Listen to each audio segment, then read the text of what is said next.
अस्सलाम वालेकुम dear students. आज हम लोग स्टार्ट करें अपनी एक्सरसाइज 1.3 जिसका क्वेश्चन नंबर 1 2 3 हम लोग कंप्लीट कर चुके हैं। आज हम लोगों ने करना है क्वेश्चन नंबर 4 जिसमें हमें z की वैल्यू दी हुई है। ये आपका बिल्कुल वैसे ही है जैसे हमने क्वेश्चन नंबर 3 सॉल्व किया है, लेकिन इसमें आपको बहुत 1 2 3 4 फोर एक्सप्रेशन दिए और फोर की फोर एक्सप्रेशन का आंसर सेम आना चाहिए। तो देखते हैं इसका सोल्यूशन। z हमें दिया हुआ है 4 - 3 होता है। सबसे पहले हम मॉड्यूलस निकालते हैं। मॉड्यूलस का आपको पता है कि फॉर्मूला होता है x का स्क्वायर प्लस y का स्क्वायर। तो यहाँ x हमारा 4 है और y हमारा -3 है, जिसका हम स्क्वायर लेते हैं तो 16 + 9 आता है, जो क्या आता है √25, जिसका आंसर हमारे पास आ गया 5। अब हमने पहले z को माइनस से मल्टीप्लाई करना है, उसके बाद उसका मॉड्यूलस निकालना है, उसका भी आंसर आपका 5 आना चाहिए। तो देखते हैं इसका सोल्यूशन। -z हमारे पास क्या निकला है -4 + 3a होता है, उसका हमने मॉड्यूलस निकाला -4 का स्क्वायर प्लस 3 का स्क्वायर, जो क्या है 16 + 9 √25, और इसका भी आंसर है हमारे पास 5।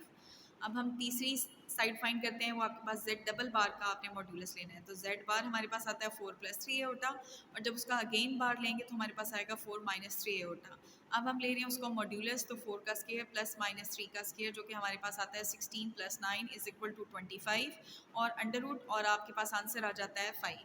अब हम अपनी फाइंड करेंगे लास्ट साइड, जिसमें हमने पहले बार निकालना है, मीन कॉन्जुगेट निकालना है, उसके बाद उसे माइनस से मल्टीप्लाई करना है, और फिर हम उसका मॉड्यूलस निकालेंगे। तो z बार हमारे पास ये आता है, उसे हमने माइनस से मल्टीप्लाई किया तो हमारे पास आता है -4 - 3 आयोटा। अब हमने निकाला उसका मॉड्यूलस, तो x हमारे पास है -4 का स्क्वायर और y हमारे पास है -3 का स्क्वायर, जो कि आंसर आया 16 + 9 = √25, जो कि है 5। तो अब आप नोट करें, हमारे सारी साइड्स के आंसर 5 आ रहे हैं। तो इन द एंड हम मेंशन कर देंगे hence prove that this is equal to this is equal to this and is equal to this. तो हमारा क्वेश्चन नंबर 4 कंप्लीट हो गया। अब हम देखते हैं क्वेश्चन नंबर 5।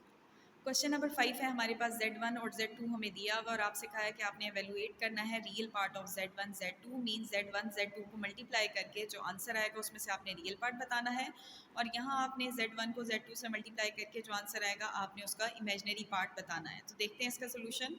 z1 हमें गिवन है 2 + 3 होता है, और z2 हमें गिवन है -1 + आयोटा। पहले तो हम दोनों की करते हैं मल्टीप्लिकेशन। 2 मल्टीप्लाई बाय -1 + आयोटा, और +3 आयोटा मल्टीप्लाई बाय -1 + आयोटा।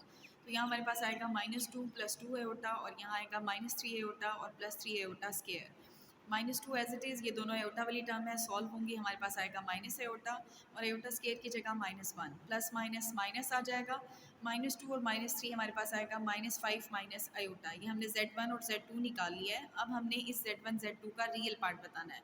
हमें पता है रियल पार्ट वो होता है जो आयोटा के बगैर होता है, तो इसका रियल पार्ट है हमारे पास -5। क्लियर।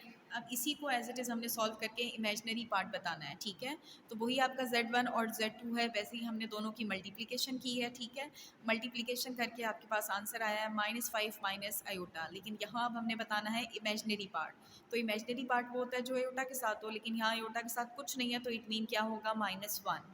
तो यहाँ आपका इमेजनरी पार्ट है -1।